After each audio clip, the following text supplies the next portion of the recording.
My junior year of school at VCU, I presented an interest in teaching because your junior year of school, you're kind of like, oh, what am I going to do? What am I going to do? Like fashion this or buying. And I kind of knew that I didn't want to sit at a desk 9 to 5. So they said, well, we have this teacher assistant position for the summers for high school students. And I said, oh, perfect. Because high school students is really the target market of where I would like to influence and speak to, because I feel like that age, you're easily influenced by people around you. So I wanted to be a positive influence. I want to be a positive influence for the students. And I'm basically a helper. As long I lecture one day and don't lecture another day. And my main lecture from all 3 years has been about body image.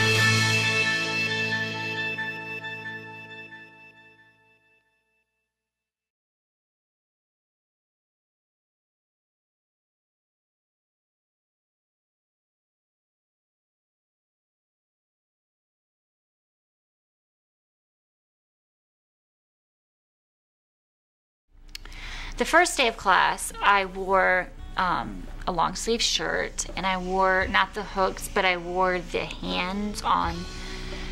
So I don't really know. I had a limp, obviously. I still have a limp because of my straight leg. So I don't know what they thought, honestly, in the very first class.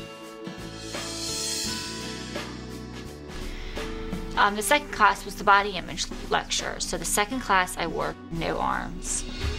And the students were shocked at first. They really were. And I definitely saw some faces that were like wide-eyed and very, but they were also enthusiastic. The first day of class, I gave a lecture, a basic overall lecture on my knowledge of fashion.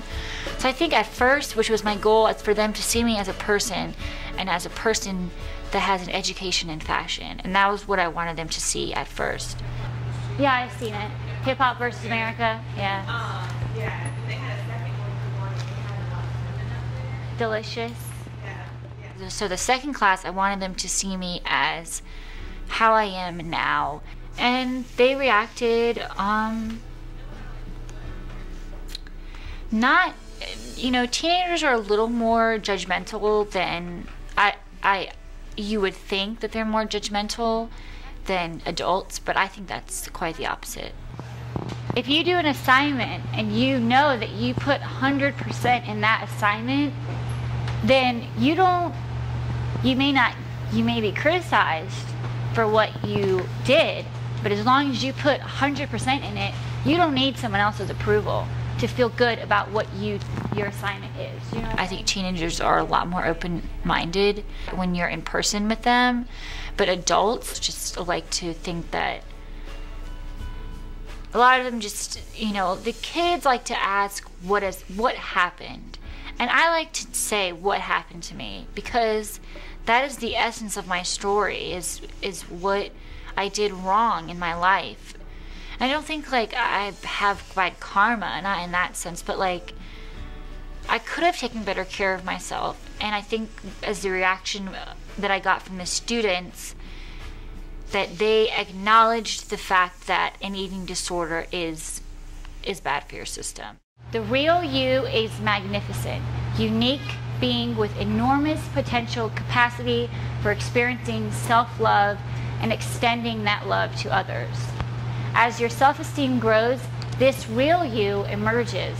You begin to take more risks without the fear of failing, and you are no longer preoccupied with attaining the approval of others.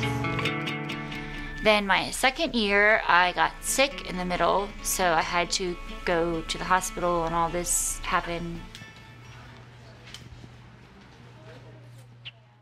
And then this year, my lecture was about what can happen to you if you don't treat your body correctly.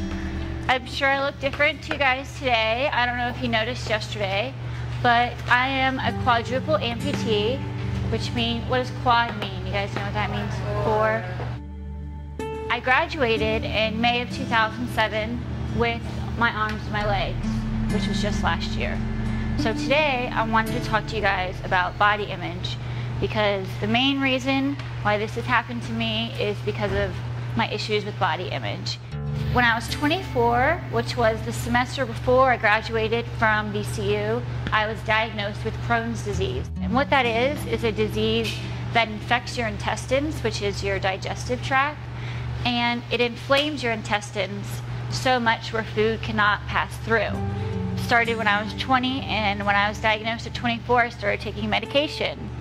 I went through quite a few doctors, and my final doctor told me that I needed to have surgery on my intestines to take out a foot of my intestines. On August 3rd, which I was actually in the middle of teaching the summer intensive class when my GI told me that I needed to have the surgery, so I had to leave the intensive class and go on to have surgery. The surgery didn't go so well. I sprung a leak, as they call it, with fecal matter throughout my body. The leak caused me to have an amputation of my arms and my legs. Before, I had long blonde hair, I had long, thin legs, I worked out a lot, I tanned a lot. I'm not ashamed of what I look like. I think it's great the way I look. I've learned a lot from this, and I want to teach you guys what I've learned. When I brought up the whole body image reaction with my arms, you have to bring up the eating disorder, because that's where it brought me to this point. So a lot more of their reactions was dealing with the eating disorder, but some of the questions are like, how do you eat? How do you like get up and sit down? Because, you know, how do you comb your hair? How do you put makeup on? Sorts of things like that, which are a lot of questions, not a lot of judging, which I really appreciate.